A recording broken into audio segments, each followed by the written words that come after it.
El nombre del expresidente Felipe Calderón y las siglas de Pemex han aparecido dentro de la investigación del caso Lava Jato, la trama de corrupción que está sacudiendo a América Latina, protagonizada por el grupo Odebrecht, el gigante de la construcción brasileño. Todo empezó en 2015, cuando el millonario Marcelo Odebrecht fue detenido por la policía brasileña que investigaba una trama corrupta en la petrolera estatal de ese país. La fiscalía le propuso entonces que confesara los sobornos en Petrobras a cambio de reducirle los años de cárcel que seguramente le caerían encima. Durante meses, él se resistió hasta que hubo más pruebas en su contra. Pero sobre todo, se rindió ante la amenaza de que su empresa, el gigante de la construcción que heredó de su abuelo con presencia en 28 países, nunca más volviera a licitar para obras públicas en Brasil. La derrota de Marcelo Odebrecht abrió los candados que impedían avanzar otras investigaciones, abiertas en Suiza y Estados Unidos.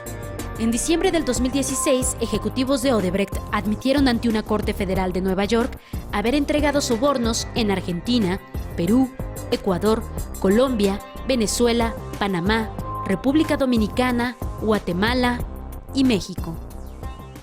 El nombre de Felipe Calderón apareció en un correo electrónico entre dos ejecutivos de ese consorcio, Roberto Prisco Ramos y Alexandrino Alencar, quienes gestionaron una reunión entre Calderón y el expresidente de Brasil, Luis Ignacio Lula da Silva, para cerrar un negocio en Pemex que les dejaría ganancias de unos $2.000 millones anuales. Este correo electrónico ha sido incluido como prueba en la investigación por conflicto de intereses abierta contra Lula por el juez del caso Lava Jato.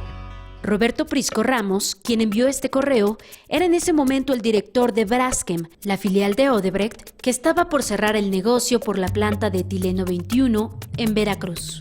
Sin embargo, para llegar a esa meta, requerían que Pemex le suministrara 66,000 barriles diarios de gas etano a precios preferenciales. Y así sucedió, aunque Pemex ha reservado esa información por lo menos 20 años. Roberto Prisco ya fue condenado a más de 10 años de prisión por lavado de dinero y corrupción pasiva. En uno de esos correos, negoció el pago de sobornos desde México, a los que llamaba con la clave Acarayes. Odebrecht ganó contratos en Pemex derivados de 5 grandes obras por más de $2.000 millones, justo durante la época en que entregaron $10.5 millones a funcionarios en México. El personaje que recibió instrucciones vía correo electrónico para que Lula aceptara reunirse con Felipe Calderón, fungía como director de Relaciones Institucionales. Al menos 3 delatores dentro del caso Lava Jato lo han descrito como el responsable de pactar los sobornos en el extranjero. Alencar fue condenado a 15 años de prisión, también acusado de delitos relacionados con actos de corrupción.